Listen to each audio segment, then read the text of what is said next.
UAE में पाकिस्तान मुखालिफ जज्बात सर उठाने लगे। पाकिस्तानी एम्बेसी ने मुत्तहिदा अरब अमारात में मौजूद पाकिस्तानियों को सोशल मीडिया इस्तेमाल करते हुए मोहतात रहने की हिदायत जारी कर दी। पाकिस्तानियों से कहा गया है कि वो मुल्क के साथ साथ मुकामी कवानीन का भी एहतराम करें और सियाको सबाक से हटकर सोशल मीडिया सरगर्मियों से जितना मुमकिन हो परहेज़ करें। मुत्तहिदा अरब अमारात में मुकीम पाकिस्तानियों को अबू धाबी में पाकिस्तानी सिफारत खाने के कौंसल खाने की जानिब से सोशल मीडिया का इस्तेमाल करते हुए मोहतात रहने की हिदायत कर दी गई है, जिसकी वजह यह है कि यूएई में पाकिस्तान मुखालिफ जज्बात उभारे जा रहे हैं।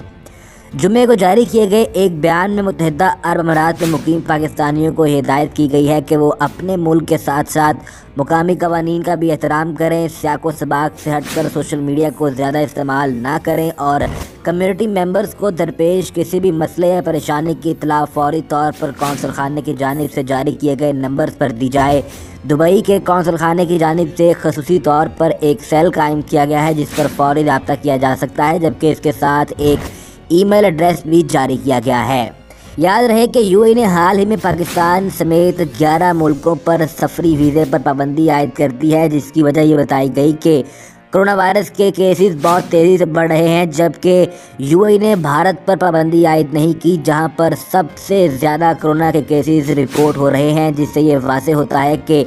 इस पाबंदी की वजह सिर्फ कोरोना नहीं बल्कि कुछ और है। पाकिस्तान में कोरोना वायरस काफ़ी हद तक कंट्रोल है, लेकिन इसके बावजूद पाकिस्तान पर भी सफरी वीज़े की पाबंदी आयद कर दी गई है। इसके बाद एम्बेसी की जानिब से पाकिस्तानियों को यह हिदायत भी जारी की गई कि वो सोशल मीडिया के इस्तेमाल के हवाले से एहतियात करें, क्योंकि यूएई में पाकिस्तान मुखालिफ जज्बात उभर रहे हैं।